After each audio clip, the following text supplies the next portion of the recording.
Información preparada por el curso intensivo Mira Asturias para los premires interesados en la cirugía oral y maxilofacial.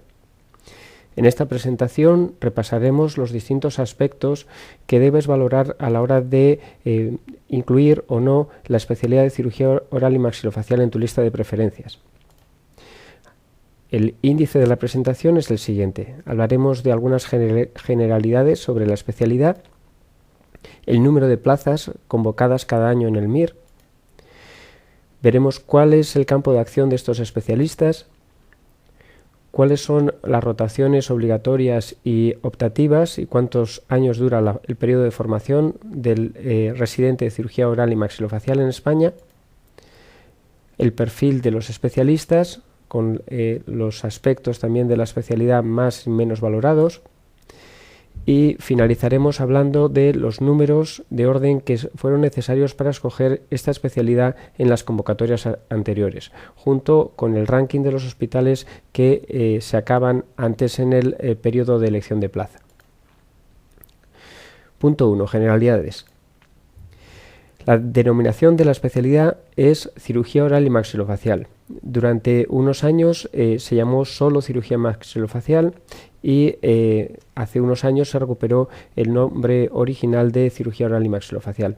Es una especialidad médico-quirúrgica con un periodo de duración de formación de 5 años que dentro del proyecto de troncalidad que baraja el Ministerio de Sanidad se incluye dentro del tronco quirúrgico.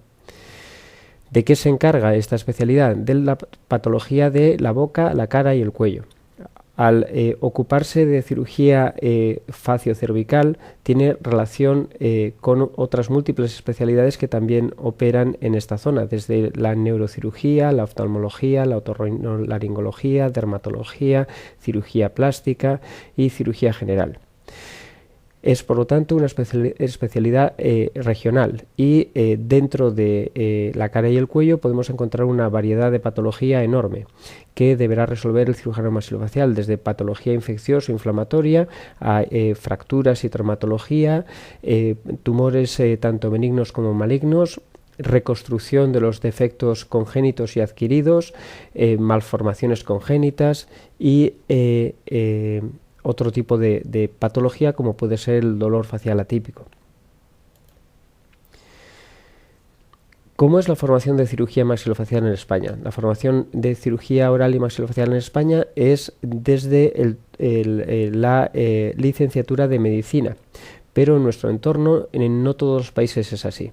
Así, en otros países europeos, como puede ser Italia, se comparte esta vía de entrada a la especialidad, mientras que en otros, como puede ser, por ejemplo, Alemania o Inglaterra, se pide un doble grado. Es decir, antes de cursar la especialidad de cirugía y maxilofacial, el aspirante debe ser licenciado en 2 carreras diferentes, la de medicina y la de odontología.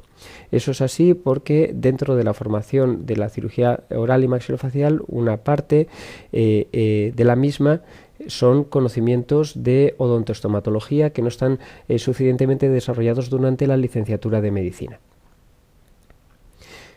En otros países, ya no de nuestro entorno europeo, sino por ejemplo en Estados Unidos, la formación del cirujano maxilofacial viene no directamente desde la medicina como es en España, sino directamente desde la odontología, y aproximadamente la mitad de los programas de formación americanos se hacen desde odontología únicamente, y otros son doble grado en los que se combina después de odontología la formación médica junto con la formación en cirugía maxilofacial.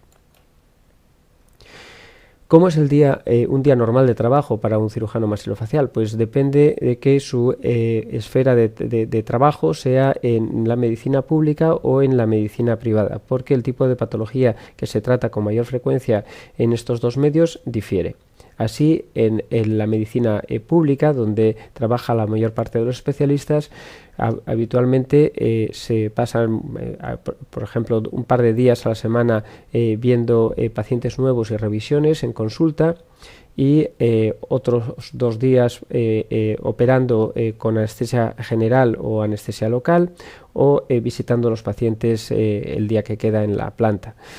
Las patologías más frecuentemente tratadas en el medio hospitalario de público es cirugía oral. Habitualmente es una parte que cubren los residentes de años más bajos, R2, SR3, y luego todo el servicio se involucra en el resto de la patología: traumatismos de la cara, fracturas nasales, mandibulares, maxilares, tumores de la cara, específicamente tumores de la boca, pero también de los maxilares, de la órbita, de la piel, y su reconstrucción tanto con colgajos locales como a distancia, incluso microquirúrgicos. Y sin olvidar el apartado de las deformidades endofaciales, malformaciones congénitas o bien del desarrollo, que se tratan con cirugía correctora esquelética o bien de tejidos blandos.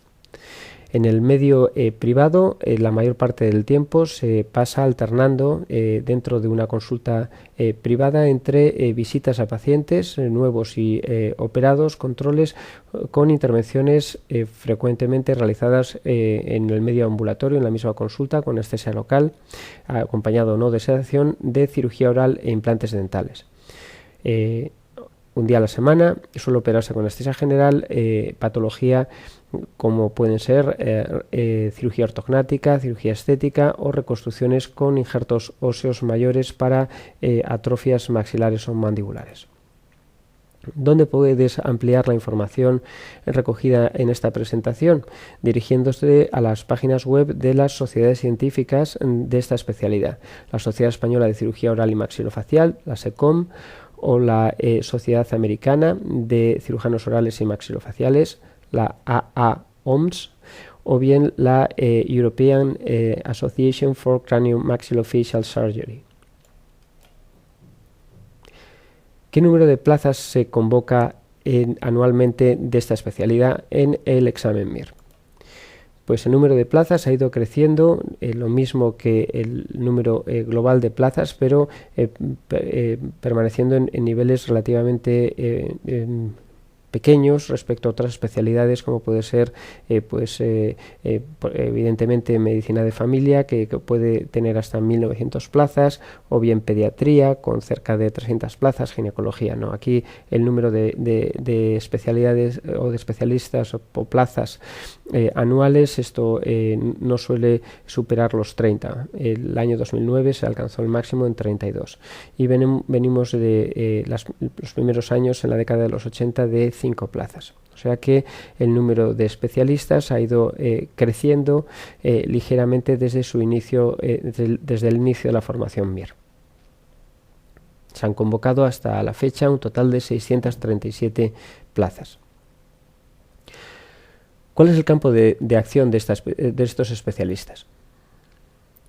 Hemos dicho que es una especialidad médico-quirúrgica y regional. Se encarga de la patología de la cavidad bucal, cirugía oral y cirugía maxilofacial, cirugía de la cara y de las estructuras cervicales relacionadas directa o indirectamente con las mismas.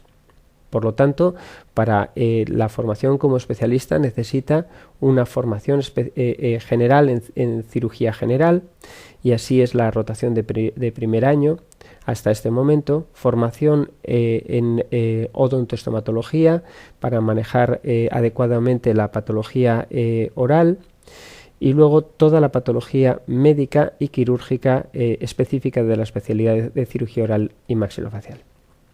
Vamos a repasar brevemente con unas imágenes o unos esquemas distintas áreas de intervención por parte de estos especialistas.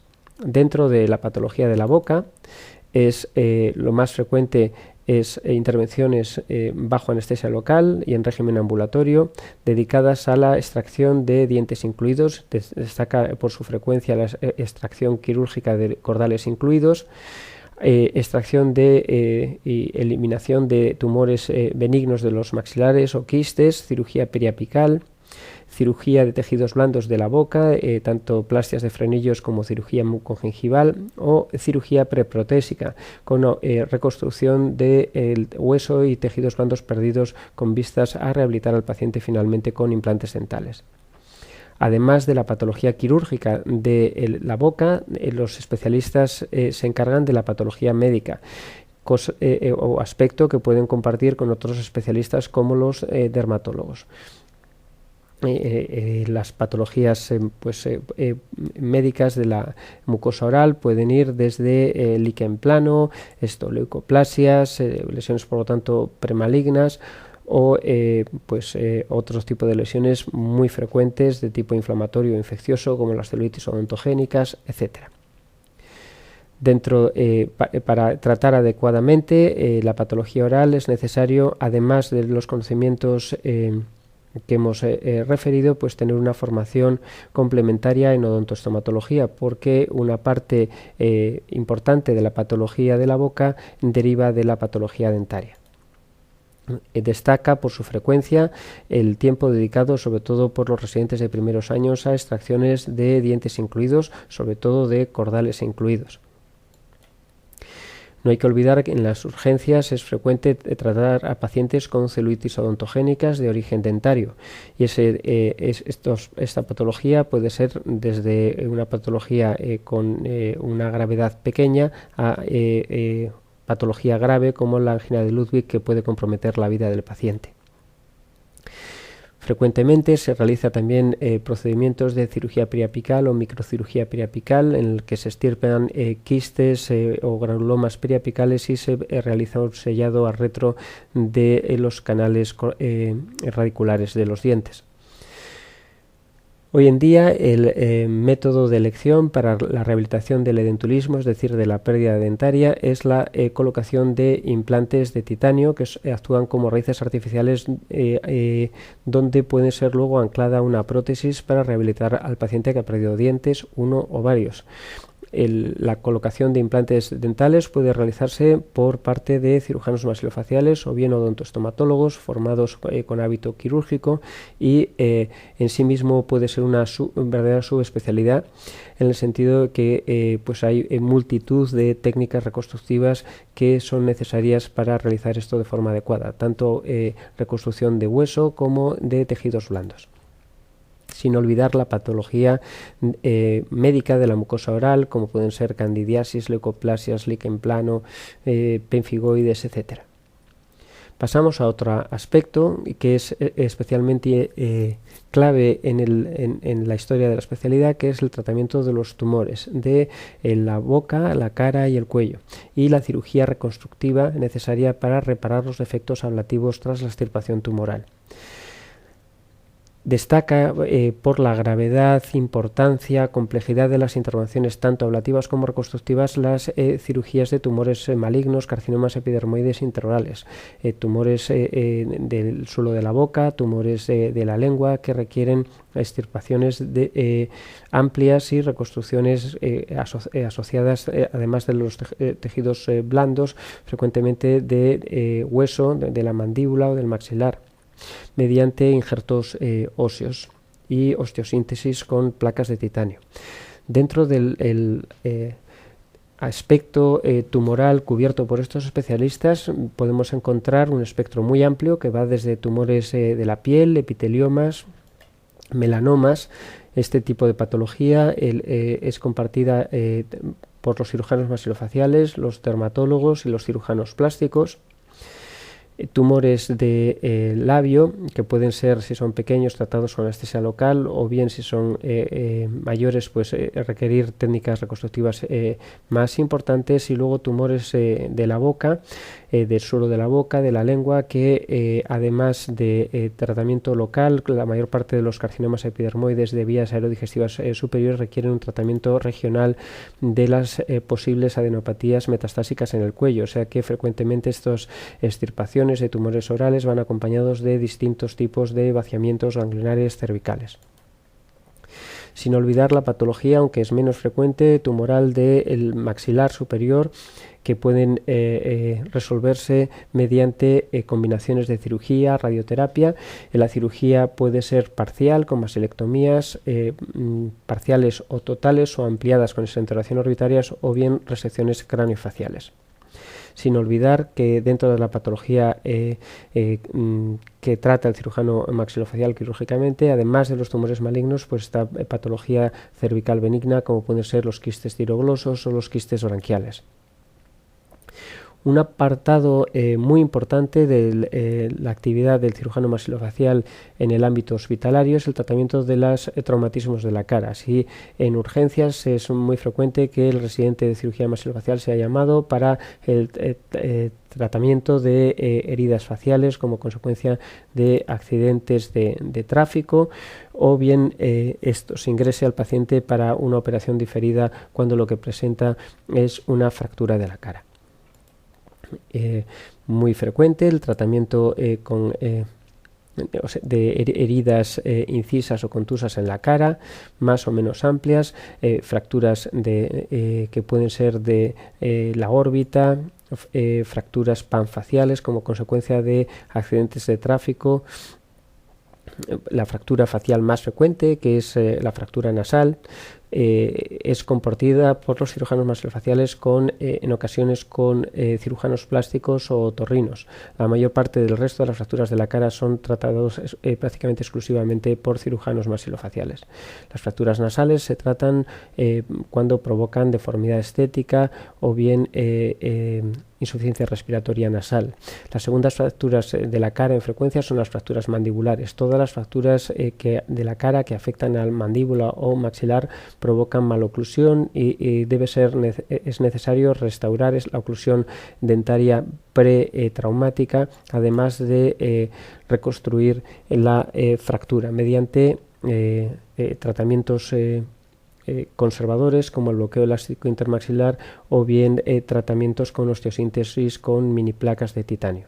Fracturas también del suelo de la órbita o fracturas de blowout, de estallido ocular, y las más complejas fracturas panfaciales que aparecen cuando la cara es sometida a un traumatismo de alta velocidad, como un accidente de tráfico donde pues el paciente no lleve puesto el cinturón de seguridad, donde realmente la cara aparece como una cara de plato y todos los huesos de la cara se hacen miguitas. Es necesario reconstruirlos, todo este puzzle, y fijarlo en la posición pretraumática para que el paciente recupere su forma normal de la cara, la que tenía antes del traumatismo, mediante mini placas, microplacas o placas de titanio.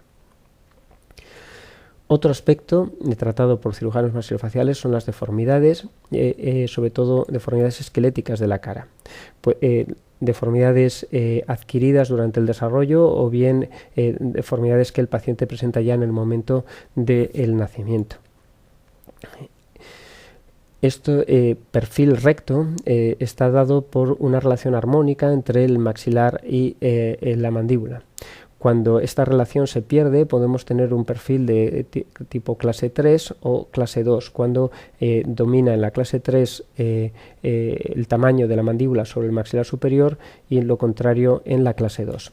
Todos estos pacientes se tratan con un apartado de la especialidad que se llama cirugía ortognática y que requiere un tratamiento complementario ortodóntico pre y posquirúrgico.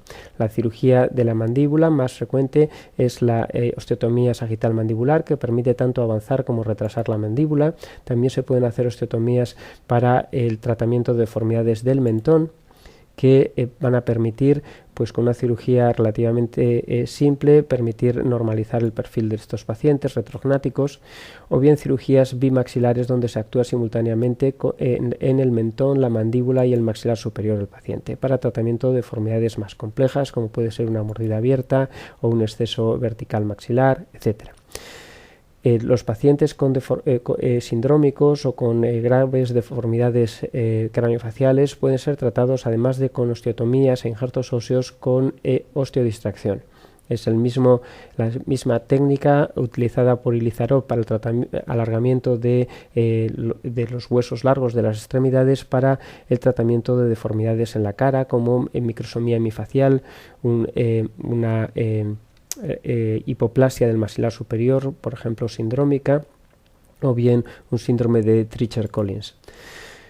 Dentro de las malformaciones congénitas de la cara, destaca por su frecuencia la fisura labial, que puede aparecer de forma uni o bilateral, acompañada o no de fisuras palatinas. Este aspecto de la especialidad es compartida en ocasiones, dependiendo del hospital, con cirujanos pediátricos o cirujanos plásticos, y normalmente se hace dentro de hospitales o hospitales universitarios con grandes centros materno-infantiles asociados. En algunos centros de también públicos de cirugía maxilofacial se realizan tratamientos de graves deformidades craneofaciales que, como no son muy frecuentes, se agrupan en pocos centros hospitalarios de grandes ciudades. Estos tratamientos se pueden también compartir en alguna ocasión, siempre asociados a neurocirujanos, y en algunos centros también lo pueden realizar cirujanos plásticos o cirujanos pediátricos. La patología de las glándulas salivares es otra de la zona anatómica reservada prácticamente en exclusiva a los cirujanos maxilofaciales, y así la patología de las grandes glándulas salivares y glándulas salivares menores, sobre todo tumoral. En la parótida, la patología que domina es la tumoral, sobre todo tumores benignos. Es importante que para la extirpación de un tumor de parótida es necesario realizar una disección minuciosa de todas las ramas del nervio facial. En la patología de la submaxilar dominan los procesos litiásicos, y cuando hay un problema de submaxilitis crónica con molestias crónicas, pues el paciente es necesario realizar una extirpación de la glándula. Todo bulto en la parótida es un tumor mientras no se demuestre lo contrario. La mayor parte de estos tumores corresponden a tumores benignos. Cuanto más pequeña es la glándula, más probabilidades es de que el tumor sea maligno, y así la mayor parte de los tumores de glándulas salivares menores de glándula sublingual son malignos. Aquí encontramos otra patología, que es la ránula o quiste de retención de moco del suelo de la boca, derivada de extravasación de contenido mucinoso de la glándula sublingual. Otra patología tratada prácticamente en exclusiva por los cirujanos maxilofaciales, compartidas con los odontostomatólogos, es el tratamiento del síndrome de dolor disfunción temporomandibular. Pero además, la mayor parte de estos pacientes requieren un tratamiento no quirúrgico, pero además los cirujanos maxilofaciales son los encargados del tratamiento quirúrgico de otras enfermedades de la articulación, que van desde la realización de artroscopias hasta la reconstrucción de articulaciones mutiladas por procesos anquilóticos con prótesis metálicas. Frecuentemente, en la patología de la articulación temporomandibular, la mayor parte de las veces se debe a dolores miofasciales que no requieren tratamiento quirúrgico, pero en ocasiones hay asociada patología intraarticular, como desplazamientos meniscales con o sin reducción espontánea, que pueden ser susceptibles de tratamiento con artroscopia o artrocentesis, y en las fases más avanzadas de la degeneración articular puede estar indicada cirugía abierta de la articulación, artrotomía y reconstrucción de las áreas anatómicas dañadas con colgajos musculares de músculo temporal o bien con prótesis. Otra de la patología que tiene tratamiento quirúrgico es la luxación recidivante de la mandíbula. Y frecuentemente los pacientes con anquilosis, cuando han desarrollado la anquilosis y se ha alterado el centro de crecimiento del cóndilo, cuando eran niños pequeños, desarrollan malformaciones asociadas retrognáticas que requieren, además de la reconstrucción articular, cirugía ortognática reparadora.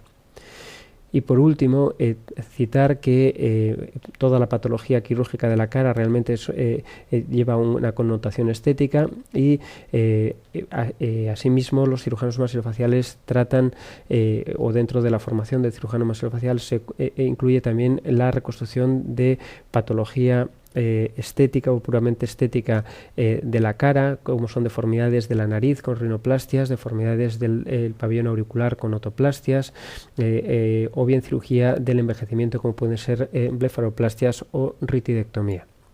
Es importante recordar que este tipo de intervenciones se pueden compartir, este área anatómica se comparte con otros especialistas como son cirujanos plásticos y otorrinos, en el caso de la cirugía palpebral con oftalmólogos. En todas estas especialidades, incluida la cirugía maxilofacial, es importante cubrir esta formación que dentro de la medicina pública pues no se realiza con mucha frecuencia. La cirugía estética de la cara va dirigida al tratamiento corrector, por ejemplo, en la nariz o en el pabellón auricular del esqueleto cartilaginoso o óseo asociado a estas estructuras anatómicas. Una vez que se corrige el esqueleto, la forma del tejido blando cambia. La cirugía palpebral es una cirugía pura de tejidos blandos, lo mismo que el lifting o retidectomía. Dejamos esta visión general de las patologías más frecuentemente tratadas por el cirujano maxilofacial y pasamos específicamente a conocer o a describir cómo es el periodo de formación en la especialidad durante los 5 años de hospital.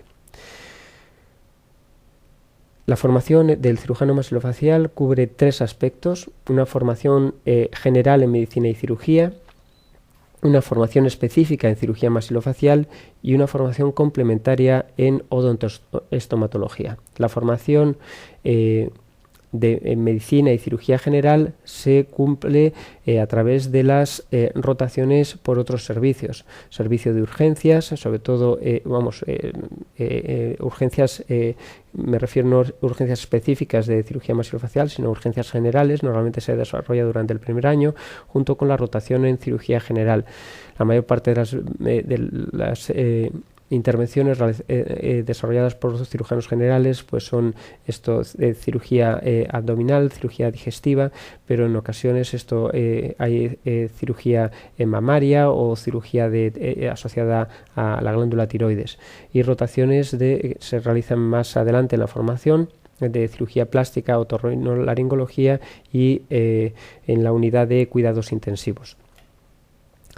Luego, en la formación específica como cirujano maxilofacial se desarrolla durante la estancia del residente en el servicio y las distintas unidades asociadas al mismo. Son los quirófanos tanto de cirugía general como de cirugía ambulatoria asociadas al servicio, la planta de hospitalización, las consultas externas y las urgencias específicas en los hospitales donde se cubre diariamente las urgencias de la especialidad pues con las guardias. Luego es muy recomendable a la hora de escoger el sitio donde te vas a formar, valorar si esa ciudad donde te formas tiene o no facultad de odontología. En muchos de los casos existe, y valorar la posibilidad de complementar durante la formación como residente, complementar los conocimientos de odontostomatología apuntándote como alumno en la facultad de odontología de tu misma ciudad.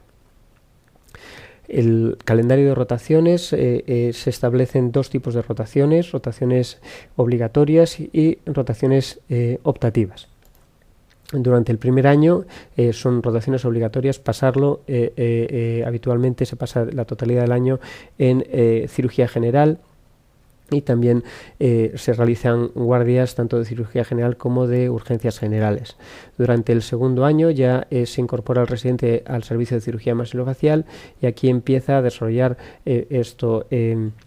labores de consulta y de cirugía, sobre todo ambulatoria con anestesia local. Durante el tercer y cuarto y quinto año, los últimos años de la especialidad, puede realizar las rotaciones obligatorias con mínimo un mes por servicios adyacentes de otorrino y cirugía plástica, y podría realizar hasta un máximo de 3 meses optativo en otro servicio de cirugía maxilofacial para cubrir áreas no suficientemente tratadas en cuanto a frecuencia por el hospital en el que se está formando. Las rotaciones fijas obligatorias son la de cirugía general y urgencias durante el primer año, y luego las rotaciones por unidades de UBI, otorrino y cirugía plástica. Dentro de las rotaciones optativas sería interesante visitar otros servicios de cirugía maxilofacial, neurocirugía y oftalmología como más importantes, pero ocasionalmente se podría rotar por otros servicios. ¿Cuál es el perfil de los especialistas en cirugía oral y maxilofacial? Pues bueno, los motivos que llevaron a la elección de plaza de los especialistas sacados de entrevistas personales con ellos son los siguientes. El conocer algún profesional de la cirugía maxilofacial durante el periodo de estudio de la carrera de medicina puede influirte a la hora de decidir optar por esta especialidad. En ocasiones existe una tradición familiar, o sea, esa persona que conoces maxilofacial puede ser un familiar más o menos cercano. También se comentan los especialistas que una de las cosas que les influyó a la hora de escoger es el tipo de intervenciones que se realizan con más frecuencias, que es necesaria una alta especialización para realizarla, así como la interrelación con otras áreas de la medicina afines como cirugía plástica, otorrino, neurocirugía, ojos o piel. También se comentan en las encuestas la posibilidad de combinar el trabajo público con el trabajo en la sanidad privada, y que la morbimortalidad de las intervenciones no es tan alta como en otras especialidades si excluimos la patología tumoral. Es una especialidad relativamente joven o nueva, creada en el año 1978 y por lo tanto relativamente reciente respecto a otras especialidades que llevaban acompañando a la medicina más tiempo, como pueden ser especialidades más conocidas, medicina interna, cardiología, etcétera. ¿Cuáles son los aspectos de mayor interés en la especialidad? Pues bueno, realmente la patología maxilofacial es enormemente variada. Al ser una especialidad quirúrgica regional, trata todo lo que pueda ser susceptible de tratamiento quirúrgico en la cara, y así pues se podría optar en el futuro, quizás si optase el Ministerio de Sanidad por el desarrollo de áreas de capacitación específica, por la subespecialización en cirugía de deformidades faciales, cirugía ortognática, cirugías de deformidades congénitas, cirugía craneofacial y maxilofacial pediátrica, cirugía estética facial, que se comparte con otros especialistas, como hemos comentado, cirujanos plásticos y otorrinos sobre todo. La cirugía oncológica reconstructiva de cabeza y cuello, compartida sobre todo con otorrinos y ocasionalmente, sobre todo en el aspecto reconstructivo, con cirugía plástica. La cirugía de la articulación temporomandibular, tanto por artroscopia como por artrotomía. Cirugía implantológica avanzada, etcétera. Los cirujanos maxilofaciales disfrutan con los desafíos de las reconstrucciones a las que se tienen que ver enfrentados y la visibilidad de los resultados. Es necesario una gran creatividad para realizar de forma adecuada la labor reconstructiva, y la posibilidad de que algunas patologías no se cubran por el sistema público, como puede ser la cirugía implantológica, dota a la especialidad de la posibilidad de autoempleo en la medicina privada. ¿Cuáles son los aspectos menos valorados por estos especialistas? Pues bueno, en algunas ocasiones algunos especialistas se quejan de jornadas de trabajo repetitivas por patología de alta prevalencia, como puede ser la cirugía de terceros molares. El hecho de que no haya una un sistema de formación único en todos los países de nuestro entorno lleva a que en algunos países sea necesaria la formación previa en odontología, además de la de medicina para entrar en la carrera de medicina, en la especialidad de cirugía maxilofacial.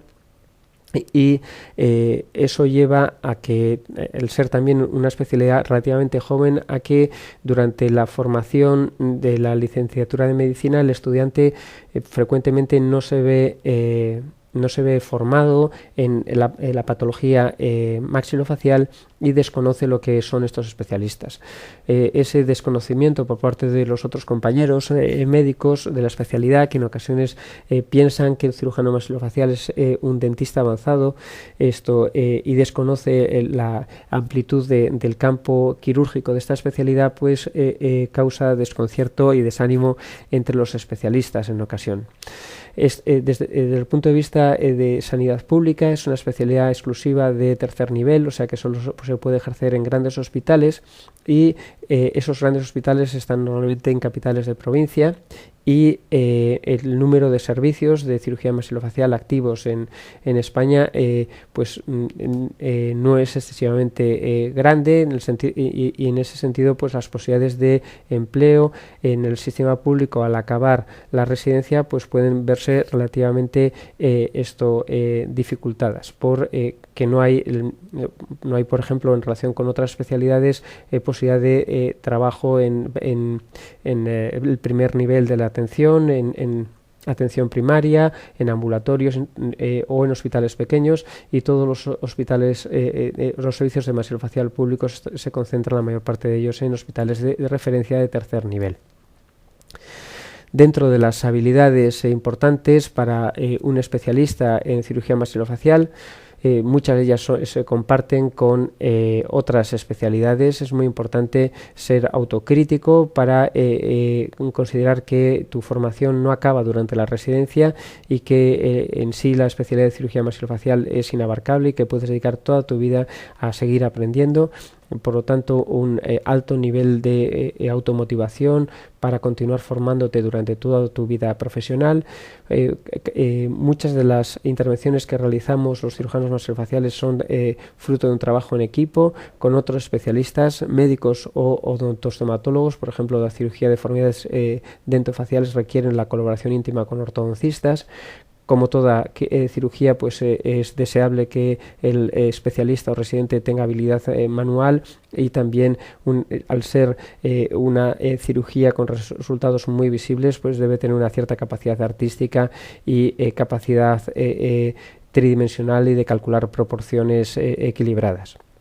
Luego, para los residentes que consideren la alternativa de autoemplearse al acabar la especialidad y montar una consulta o acudir a un servicio privado de cirugía maxilofacial, pues es necesario grandes dosis de valentía, decisión y confianza.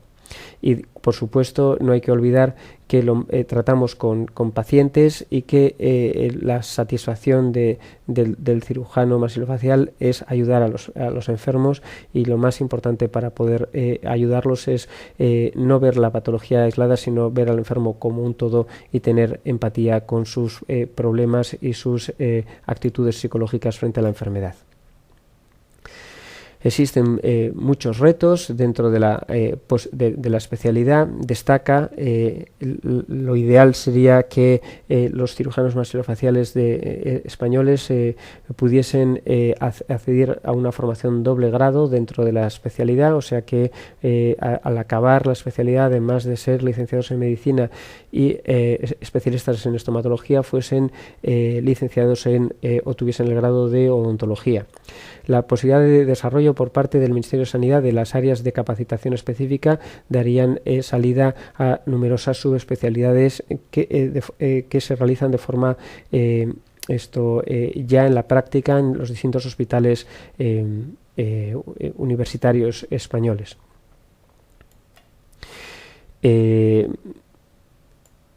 Existen pues multitud de campos para el desarrollo de la especialidad en los próximos años. Esta no es una especialidad que difiera del resto de las especialidades quirúrgicas, en el sentido que todos los cambios tecnológicos de microscopios, endoscopias, sistemas de navegación computerizada, diagnóstico por resonancia, PET, etcétera, pues están cambiando radicalmente los límites de la especialidad y lo que se puede hacer. ¿Cuáles serían como colofón de esta parte los consejos que podemos dar para un residente que esté realizando esta especialidad? Si eres Premier y todavía no has escogido el servicio, busca un servicio donde se haga casi de todo para tener exposición durante tu tiempo de formación al mayor espectro posible dentro del campo de la especialidad. Probablemente no haya un sitio donde se haga la totalidad del espectro, y necesitarás pues complementar esto con alguna rotación externa en otros sitios de España o del extranjero. Si puedes, considera la posibilidad de matricularte en una facultad de odontología para intentar realizar pues una formación odontológica reglada a la vez que la especialidad. Esto supone pues un esfuerzo enorme. Ya de por sí la especialidad, como toda especialidad quirúrgica, requiere pues mucho tiempo de trabajo, tanto en el hospital como después en casa, para preparar las intervenciones y las guardias, formarte, y a eso aconsejar además sumar otra carrera pues supone un esfuerzo enorme, pero no quería dejar de decir que es deseable para los compañeros que puedan hacerlo pues complementar con y obtener ese doble grado simultáneamente con la formación como especialista en maxilofacial. Luego, para las personas que consideren que al final de su residencia, en caso de que tengan dificultades para encontrar empleo en el sistema público, van a autoemplearse, trabajar en medicina privada, es muy importante aprovechar los años de formación para también formarse en la patología que es más susceptible de ser tratada en el medio privado y que se realiza poco en los hospitales públicos. Entre ello pues destaca, por ejemplo, la cirugía de implantes, cirugía preprotésica avanzada o la cirugía estética. Y como toda especialidad médica, es básico el manejo del inglés, el manejo de los ordenadores y los conocimientos en presentaciones científicas y en fotografía digital. Finalizamos la presentación comentando qué números de orden han sido necesarios para poder acceder a la formación como cirujanos orales y maxilofaciales. En los últimos 12 años, los números de orden más bajos que han escogido la especialidad están entre los 100 primeros, en torno al 50, y en los últimos 12 años el número más alto que escogió la especialidad, el 3.177. Si vemos la mediana de número de orden necesaria para escoger la especialidad, pues ronda aproximadamente, como veis aquí, en torno al 1.200, y el percentil 75 pues ronda en los distintos años, cada año varía entre el 1.600, 1.700, 1.800. Como veis en estas gráficas de Boxplot, donde el cuadrado o el rectángulo lo que resume es los números de orden del 50% de los MIRES de ese año, pues suelen estar entre el 1000 y el 2000, en ocasiones esto por debajo del 1000, y la P50, la línea esta más oscura, que divide al 50% por abajo y el 50% por arriba, varía también, pero está en torno al, podemos decir, a un 1200 de número de orden. ¿Dónde se acaba? Pues bueno, se acaba aproximadamente en un 2000 y pico, varía cada año, y el año que se estiró más superó el 3000. Normalmente pues está acabando en torno a un 2800 en los últimos años, incluso un poquito antes, 2500. ¿Cuáles son los hospitales que tienen residentes con una mediana de número de orden más baja, o sea, mejor número de orden en los últimos 10 años, en la década anterior, del 2001 al 2010? Pues el número 1 del ranking lo ocupa el Hospital Clínico Universitario de Valencia, con una P50 de 588, pero hay que comentar que el número de plazas o que este hospital está ofertando plazas solo en los últimos años. Los otros hospitales reúnen un histórico de más años de elección de plaza. En segundo lugar, vamos a encontrar en esta clasificación de los 10 hospitales más demandados para la especialidad, pues evidentemente los hospitales de las grandes ciudades de Madrid, de Barcelona, de Valencia, y como infiltrado encontramos en la mitad del ranking el Hospital Universitario de La Coruña. por orden de elección estaría el Hospital Clínico Universitario de Valencia, el Gregorio Marañón en Madrid, el Hospital de la Paz también de Madrid, Hospital de Belviche en Barcelona, el Hospital Universitario de La Coruña, el Hospital de la Princesa en Madrid y el Hospital de la Fe de Valencia a continuación. Luego el otro gran hospital de Barcelona con maxilofacial, el Vall d'Hebron. Y finalmente la lista de los 10 más demandados termina con otros 2 hospitales de Madrid, el 12 de octubre y el Ramón y Cajal. Esperamos que esta información te haya resultado útil. Si valoras incluir la especialidad de cirugía maxilofacial entre tu lista de preferencias. Mucha suerte durante la elección de plaza y mucha suerte durante tu formación como residente.